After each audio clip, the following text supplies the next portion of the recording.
Rosh Hashanah has a more solemn role as the beginning of the 10 days of repentance. It's not about cheap grace that Bonhoeffer complained about when he came to America to study at Union Theological School. Those 10 days of repentance last from the start of Rosh Hashanah until Yom Kippur. These days are important as they are a time for atonement and reflection, and we can all embrace that. The beauty of our faith is that it's always changing and asking us to change with it. Our faith assumes we are all works in progress. This is freeing. We are under no pressure to be perfect, an unattainable goal anyway, but also it challenges us to keep working at it, to see deep harm we may have done, and to make amends, and to learn to do better and change ourselves. Often, Christian theology gets watered down to make us think that simply saying the words, "I'm sorry," means all will be forgiven. Yet, anyone who's been harmed, which is all of us, hurt or victimized, hears someone very quickly apologize and knows the deep pain that comes with that. In fact, it can be another wound to hear, "I'm sorry," when it's an empty statement meant to get something more from us as the one who was hurt. Or you might think, are they really sorry? How do I know they won't do it again? What is to keep them from hurting me over and over? Rabbi Dana Ruttenberg offered wisdom from Judaism, and her book was selected 2 years ago as the UU Common Read for 23-24. That book on repentance and repair, I understand there are 2 copies of in your library here. You can rush and check it out before the end of the service.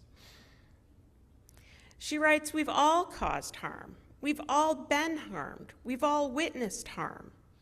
This, I hope, is a way into the work. In Unitarian Universalism, we are called to change. We are called to do the work. Our entire faith is based on change. I really wish someone would have broken this to me on the first day I entered a UU church.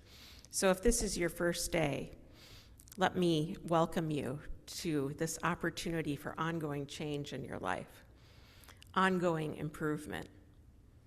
Rabbi Ruttenberg's work is a modern interpretation of the writings of Maimonides, a medieval Jewish scholar whose writings are foundational contributions to Jewish thought.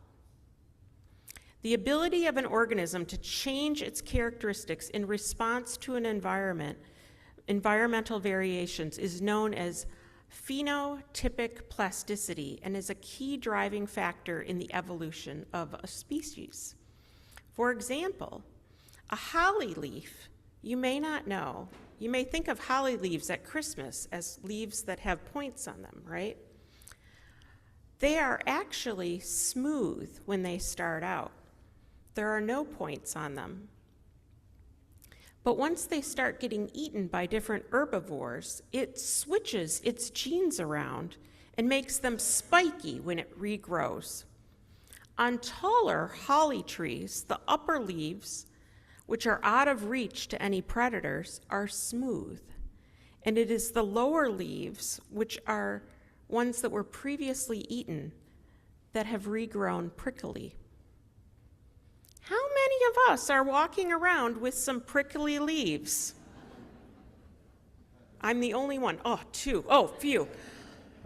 This is a bonding moment. We have all messed up. We all have areas of hurt. Leaves where we thought we had formed trusting bonds with a friend or a parent or a loved one, only to be harmed, we now have prickly points where wounds are. How many of you have run into some prickly points you weren't expecting on someone? I like how some of you are raising just a finger and crouching.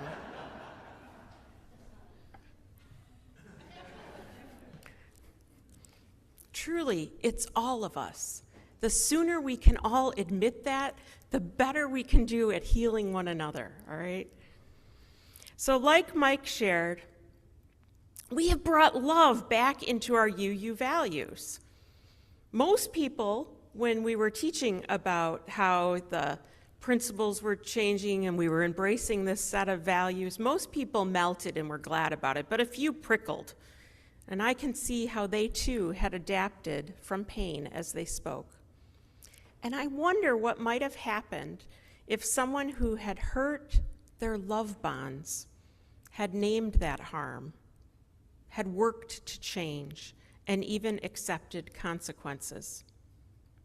Perhaps then they could have offered restitution, and after all that work was done, then apologized. With that magic formula, that is what Maimonides offers. Then they could have been moved to make different choices. Then they might not be so pricklier when they hear the word love. So during this holy time in the Jewish year, whether that is a part of your cultures or not, let's all look at Maimonides as an ideal way to reform our understanding of repentance. Maimonides has 5 steps. Number 1, naming and owning the harm. Number 2, starting to change. 3, restitution and accepting consequences. 4, apology. The order of these is absolutely integral. And then 5, you make different choices. The steps have to be done in order. Here's a quiz. What number is apology? 4. How many of us have even been conditioned in our culture? It happens especially amongst women culture, but also a lot of people with marginalized identities or hurts. We rush to say, I'm sorry. It's almost like a refrain. We don't even know what it means. I'm sorry. I'm sorry. We're sorry for things we shouldn't even be sorry for, but not sorry for things we should be sorry for, right? The first step of naming the harm, that's the hardest step. And sometimes we struggle internally, perhaps making excuses to ourselves as to what we did and why. Sometimes we don't know what we did wrong. Might not have realized it. Maybe we're clueless. Maybe we're trying to please too many people. Boy, have I been guilty of this one. Or not being honest with ourselves about where we need to grow, or our neighbors, or what we hold sacred. Since writing this book and having us as a faith study it really hard a couple years ago, Rabbi Ruttenberg recently came out with a big apology that I think is very poignant right now, and I'm going to share it with you, because to me it makes her book mean even more. She admits that when she wrote Repentance and Repair, she was too complicit in this genocide in Palestine. In her recent Substack column, Rabbi Ruttenberg writes, "Every single choice I made to hold back has happened at the expense of Palestinian lives. Again, then, I did not always do so consciously. She didn't always know she was doing it. But I did do so, and I can now become a different person this next time, this next day, figuring out how to pour the rest of my life into the work of making amends." I always think it's important when our spiritual leaders can admit where they fell short. Maimonides' wisdom proved itself again and again in my research, she said. When steps were skipped or missing, the impact was all too visible. The larger scale of the harm, the more important it is, I believe, she says, and argued, to engage thoroughly in the first step. You have to own the harm caused. In America, we are witnessing the horrors around immigration and ICE. We have been beneficiaries of colonialism, slavery, and the sin of racism is all around us. In this time of atonement, It's time for us to sit in discomfort with harms big and small we may have directly or indirectly caused or witnessed. This is our time to speak true. It's our time to move into a different consciousness, our time to change. We've all experienced the person who says the hesitation to go back and name the harm they did would cause more harm, or it's just in the past. How many times have you heard leaders, friends, or even yourself say, well, that was a long time ago, I didn't do it, right? We hear people say, why go there? Just be happy. I offer you today as an invitation to talk these things over with a therapist, a respected elder, a trusted chalice circle, or other peer group in your congregation, or your elders, or your minister. Ask yourself, are you really not reaching out because it would cause harm to the person further? That could be true. Or is it avoidance born out of a desire to save face? A reluctance to engage directly with someone who is hurt and possibly angry? Is it an attempt to let themselves or yourself off the hook? Are you trying to save the reputation of your family or a loved one, or yourself, or the institution you represent? They say the truth will set you free.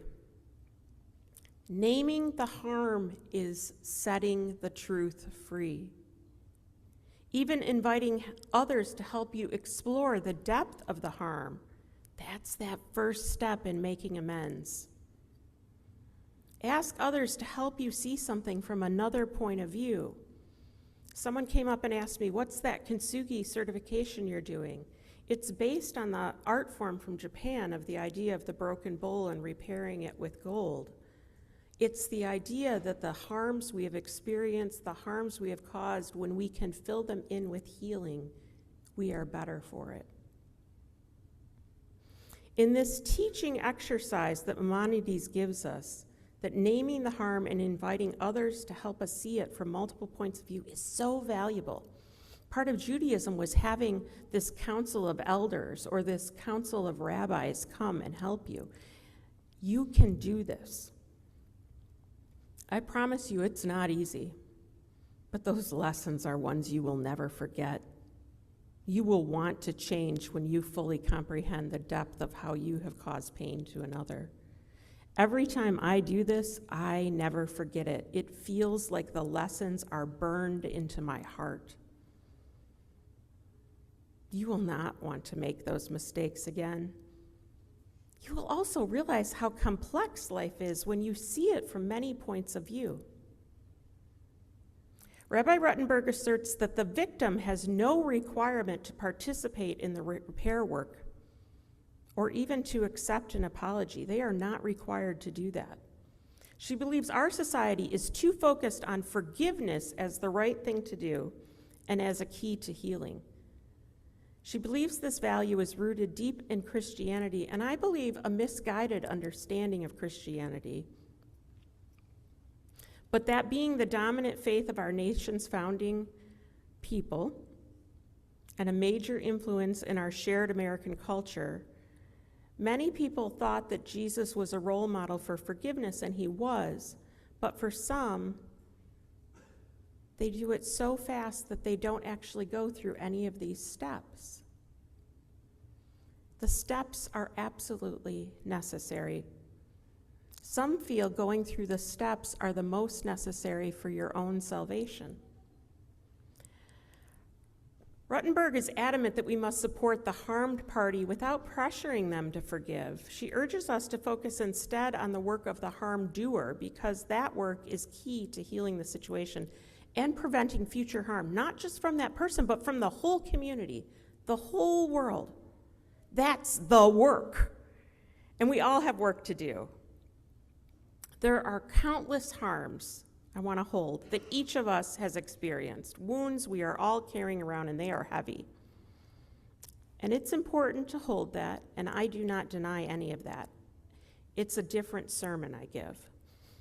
Today is about the universal experience that all of us have done things to cause pain, even if it wasn't intentional, we can repair that damage. And it may seem counterintuitive to do the work, but that is where the freedom comes. To figure out what you did wrong and to try to make up for it and to learn a lot about what you did and why.